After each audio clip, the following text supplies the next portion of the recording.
Há uma inquietação silenciosa que perturba o ser humano desde que ele olhou para o céu e começou a se perguntar o que existe além daquilo. A ideia de que somos uma centelha brevíssima entre duas vastidões de escuridão, sendo essas o antes de nascer e o depois de morrer, é uma ideia poética, mas ao mesmo tempo aterradora. Vivemos, amamos, odiamos e sonhamos, mas tudo isso acontece em uma escala de tempo tão insignificante perante o cosmos que é quase ridículo nos compararmos. E é nesse abismo entre o tamanho do universo e a fragilidade da existência que se encontra uma das maiores dores humanas, a possibilidade de que talvez nada realmente importe. Imagine-se como um ponto, um fragmento de poeira. Bem, nem mesmo isso, talvez uma partícula vibrando no vácuo. Agora olhe para o universo, bilhões de galáxias, cada uma com bilhões de estrelas, estrelas essas com inúmeros planetas, e em toda essa imensidão estamos aqui, em uma rocha com água orbitando uma estrela comum, em um canto qualquer da Via Láctea. O universo não nos nota, ele não precisa de nós. Ele existiu por bilhões de anos antes de existirmos, vai continuar existindo por bilhões de anos depois de desaparecermos. E ainda assim a consciência disso não nos paralisa, pelo contrário, ela nos move. Há algo de sublime na tentativa humana de atribuir significado onde apenas existe o silêncio. Para isso,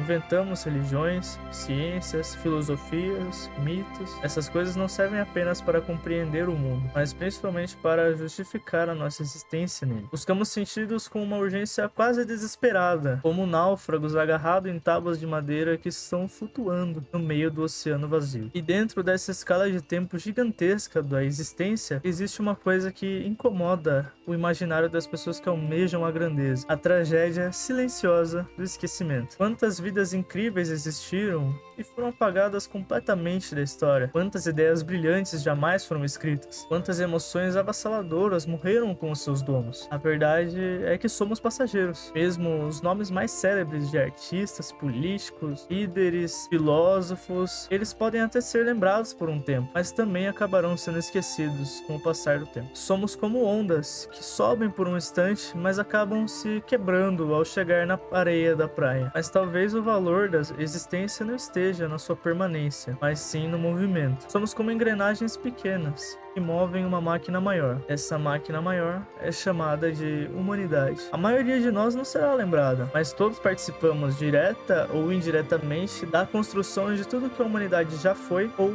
ainda será. Somos pequenos, sim, mas nunca inúteis. À medida que essa máquina se torna mais complexa, o mundo também se transforma. Hoje vivemos mergulhados em uma revolução tecnológica que muda o modo como pensamos, agimos, nos relacionamos e até como sentimos as nossas emoções. A tecnologia que prometia ampliar as nossas possibilidades também vem estreitando a nossa experiência humana, tornando tudo mais rápido, mais superficial, mais programado. E ironicamente, quanto mais conectados estamos, mais acabamos nos distanciando de nós mesmos. Nesse novo universo digital, acabamos nos distraindo do universo real, tanto aquele que está lá fora, quanto aquele que está aqui dentro.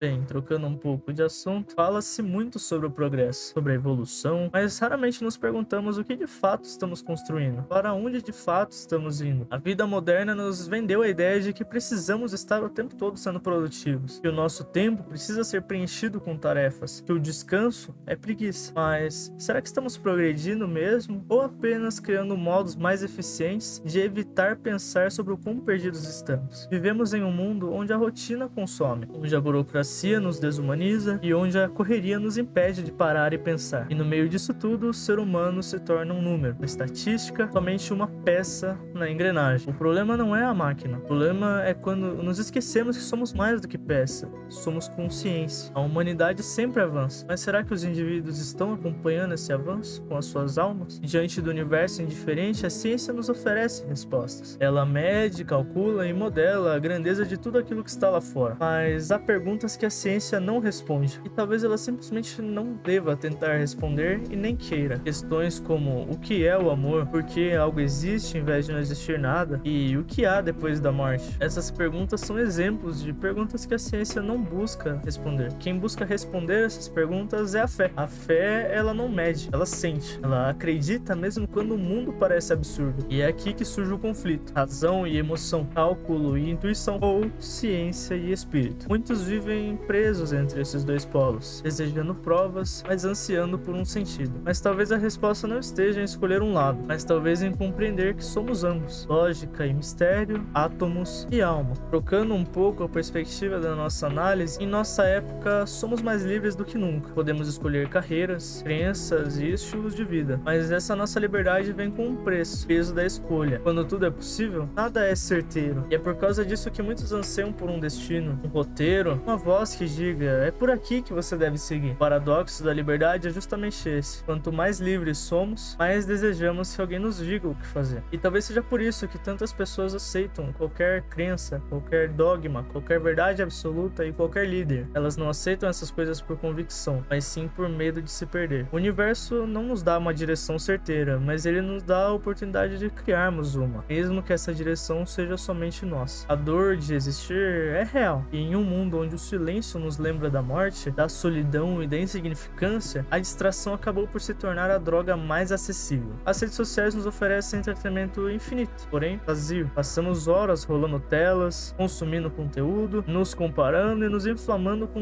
intrigas triviais. E enquanto isso, as perguntas realmente importantes acabam ficando para depois. Estamos sempre ocupados, mas raramente presentes. Enquanto brigamos por curtidas, deixamos de questionar sistemas políticos, éticos e existenciais. A distração ela não é somente um passatempo, ela é uma fuga do abismo e também, ao mesmo tempo, ela é uma prisão. Em tempos de barulho, parar para pensar se tornou um ato de resistência. Silenciar-se, refletir, contemplar são posturas quase subversivas. Não porque o silêncio seja incômodo, mas porque ele nos obriga a olhar para dentro de nós mesmos. E o que está dentro de nós usualmente é confuso, ferido ou inconclusivo. Mas é nesse espaço de incerteza que habita a essência humana. A coragem de encarar o vazio é o que diferencia aqueles que vivem daqueles que conseguem viver com consciência. É como uma viagem de carro de ponto A até o ponto B. Se você pega o seu celular durante a viagem e fica rolando no Instagram, a viagem acaba por passar realmente rápido e você nem vê pelos lugares que você passou. Você só abre os olhos e já está no seu destino. Agora, se você for olhando pela janela do carro, apreciando a paisagem pela qual você está passando, essa viagem não só parecerá mais longa, mas também parecerá ter muito mais valor emocional para você. A viagem da qual eu estou falando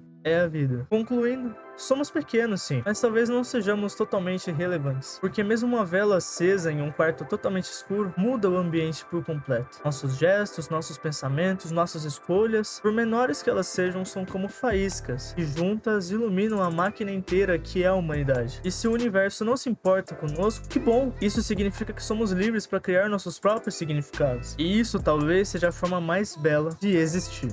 O vídeo fica por aqui, eu espero que você tenha gostado e espero que você acredite que seu tempo tenha valido, e eu espero que você se inscreva no canal, curta, compartilha com algum amigo seu e também volte aqui sempre para acompanhar os próximos vídeos sobre ciência, filosofia, tecnologia e questões morais da humanidade. Eu agradeço a sua audiência, um beijo e até o próximo vídeo.